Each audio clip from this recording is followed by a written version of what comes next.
Olá, eu sou Fabiana Linhares do Como Lírios e a minha maior alegria é ajudar mulheres a se apaixonarem pela Palavra de Deus.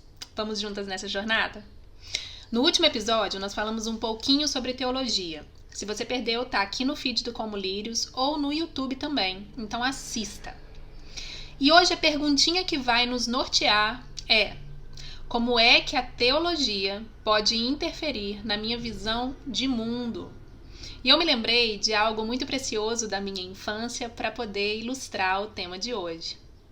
Você já fez tricô? Você já pegou lã e teceu fio a fio com pontos e arremates? Pois então, a minha avó, ela era uma costureira de mão cheia. Ela costurava, fazia crochê, tricô, ponto de cruz. Enfim, ela tinha o dom de transformar um novelo de lã em um lindo suéter quentinho. Agulhas e linhas nas mãos dela ganhavam forma e propósito. Eu me lembro de certa vez, eu ainda era pequena e eu passava uma tarde na casa dela. Eu ia para a casa dela depois da aula. E ela estava fazendo um lindo casaquinho azul claro, de bebê. Era lindo. E esse casaquinho estava bem avançado, porque eu conseguia ver o formato das manguinhas. De repente a vovó falou assim numa voz muito brava: "Puxa vida, eu errei, vou ter que desmanchar tudo." E eu perguntei: "Mas o que aconteceu, vó? Por que você vai ter que desmanchar?" Ela levantou o casaco e ela me mostrou um buraco no meio da malha.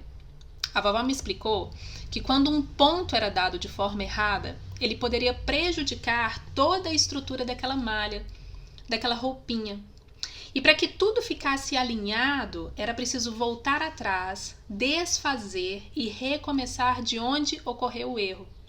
Caso contrário, o casaco ia ficar repleto de defeitos, buracos, carreirinhas tortas. E eu estava pensando, não é que é assim com o nosso conhecimento acerca de Deus?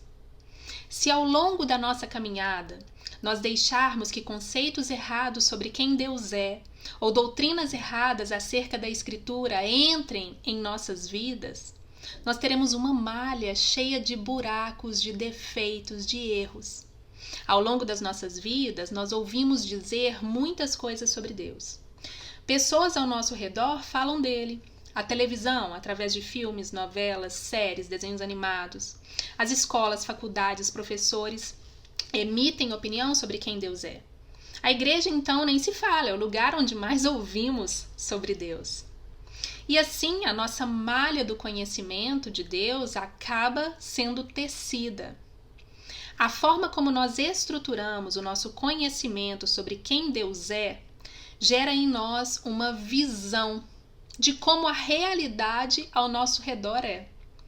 O simples posicionamento entre Deus existe ou não muda absolutamente toda a forma que você vive. Porque o quanto ou como nós conhecemos a Deus cria em nós uma lente pela qual nós vemos e interpretamos o mundo. Essa visão de mundo ela é conhecida como cosmovisão. Mas o que é cosmovisão? Eu vou conceituar para vocês de acordo com esse autor aqui, James Sire. Ele é maravilhoso, ele escreveu esses livros aqui, você pode ler depois para saber mais sobre o assunto.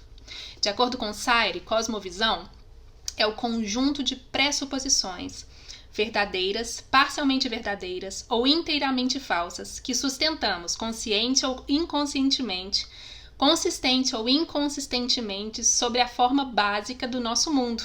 Difícil? Deixa eu tentar te explicar de uma forma mais simples. Por exemplo, as comidas que você gosta. Desde pequenininha, você é acostumada a comer certas comidas, com o tempero da sua mãe ou com o tempero daquela pessoa que frequentemente cozinha para você.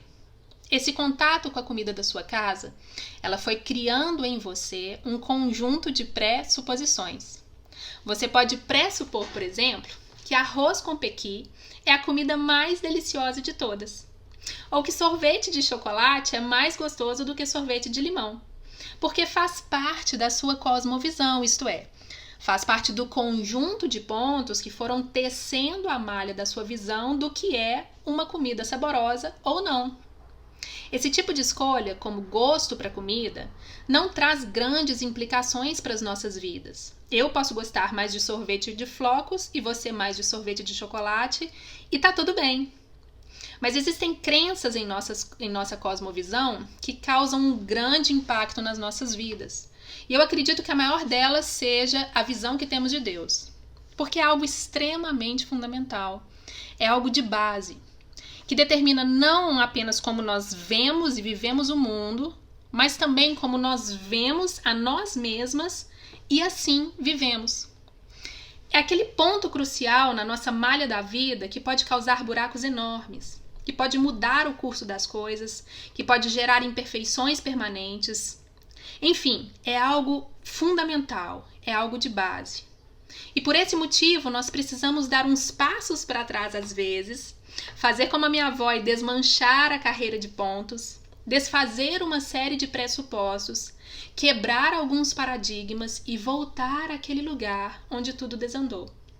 E para estruturarmos essa malha de uma forma perfeita, sem buracos ou sem defeitos, nós precisamos saber a verdade sobre Deus. Não da boca de pessoas, de teorias inventadas por homens, de achismos ou de esoterismo. Se nós queremos conhecer a verdade sobre algo, a gente tem que ir direto à fonte. E com Deus não pode ser diferente. Nós temos que ir diretamente nele. Mas como? Nós já vimos. Deus nos deixou a revelação de quem Ele é, a verdade sobre quem Ele é, em um livro que se chama Bíblia, a Escritura Sagrada. A Bíblia, ela é a palavra de Deus. Ela contém a verdade sobre quem Deus é. E nós cristãos, nós temos a Bíblia como a palavra viva, infalível e inerrante de Deus. Ela não contém erros. Então, para conhecermos a Deus, nós precisamos ler a Bíblia, estudá-la, investir tempo nela. Precisamos de teologia. No último vídeo, nós falamos sobre teologia e vimos que o relacionamento com Deus necessita de duas coisinhas fundamentais, você lembra? A comunicação, que seja possível de se entender, e a resposta de confiança, a resposta de fé naquilo que é comunicado.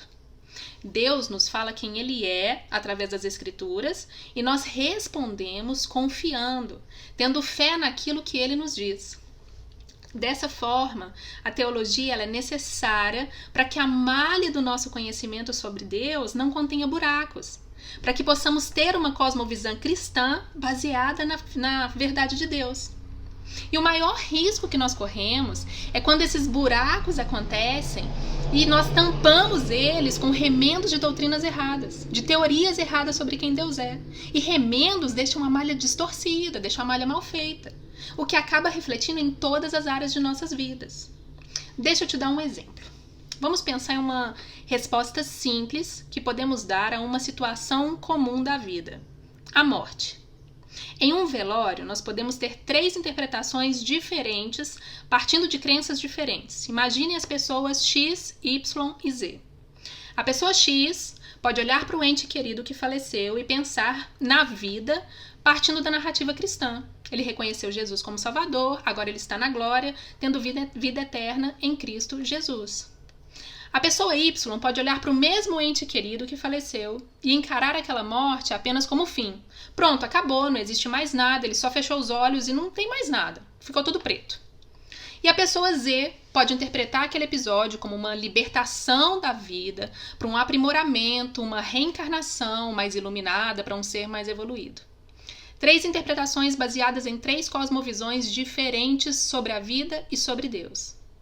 E a visão de quem Deus é para essas pessoas impacta diretamente na resposta delas, inclusive na forma como elas veem a vida, como elas vivem a vida. Isso vale também para como encaramos, por exemplo, o sofrimento, a dor, as doenças. O cristão verdadeiro ele tem enraizado em si a esperança viva, que é Jesus. Portanto, ele encara a tribulação não como o fim das coisas, mas como um meio para ser aprimorado na caminhada cristã e procurar aprender com o sofrimento. A visão de quem Deus é impacta também na forma como nós vemos a nós mesmas. Se nós pensamos em nós como seres sem propósito, criadas por mero acaso, sem senso de destino, sem esperança, acabamos vivendo para nós mesmas, crescendo para dentro, vivendo uma agonia sem fim. Mas se temos uma visão correta de quem Deus é e de como Ele nos criou, o propósito para o qual fomos criadas, a adoção por meio de Jesus Cristo, o status de filhas amadas, como podemos vencer o pecado em Cristo, isso muda tudo. Isso muda a forma como nós vivemos e a forma como vemos a nós mesmas. Nós refletimos, vivemos, falamos, respondemos às situações das nossas vidas de acordo com o que nós cremos e em que nós cremos. Por esse motivo, se você é uma cristã, você precisa conhecer de fato o que a Bíblia diz sobre Deus. Conhecer as doutrinas, que são os ensinos, e assim você vai conseguir tecer essa malha sem buraco, sem erro, sem achismo. E vai viver, vai refletir, vai falar, vai responder às situações segundo a palavra de Deus. Quanto mais você aprende sobre quem Deus é, sobre os seus ensinos e os seus mandamentos, menos você incorre em erro, mais fortalecida você será, porque a sua confiança em Deus vai aumentar e você vai entender o mundo a partir das lentes da palavra. Como diz o maravilhoso C.S. Lewis, você vai entrar na dança do Deus Trino. Você vai começar a perceber que o mundo não é sobre você, que não gira ao seu redor. Que quanto mais centrada em si mesma você estiver, mais estática você estará. Porque você só vai girar no mesmo lugar, ao invés de dançar livremente ao redor de Deus. Mas quanto mais centrada em Deus, mais livre e plena você vai ficar. Então, o que você sabe, conhece e aprende sobre quem Deus é, muda o curso da sua vida. Muda a forma como você se relaciona, a forma como você supera dores, a forma como você ama, a forma como você perdoa. Teologia é algo necessário para uma cristã que quer se aquecer nessa malha quentinha que Deus preparou para nós.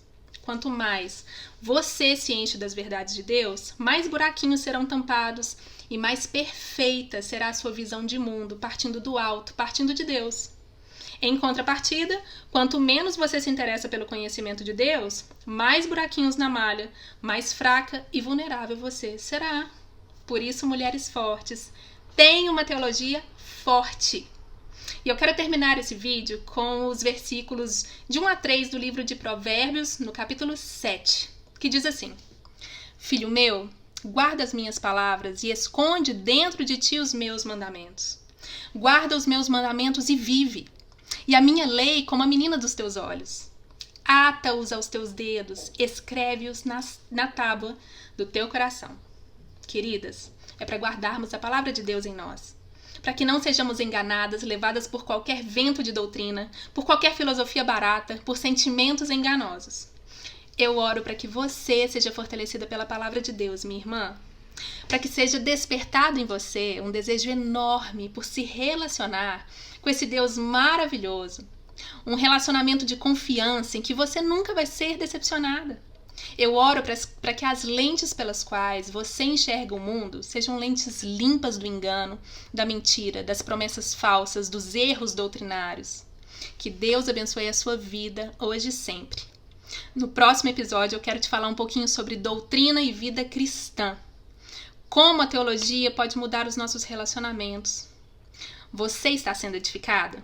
Compartilhe e seja uma mulher que impulsiona outras mulheres. Nós precisamos ajudar umas às outras, nós precisamos crescer juntas no conhecimento de Deus. Quanto mais Ele crescer em nós, mais nós seremos como os lírios do campo. E a nossa beleza será para glorificá-lo e adorá-lo. Deus abençoe você. Um beijo.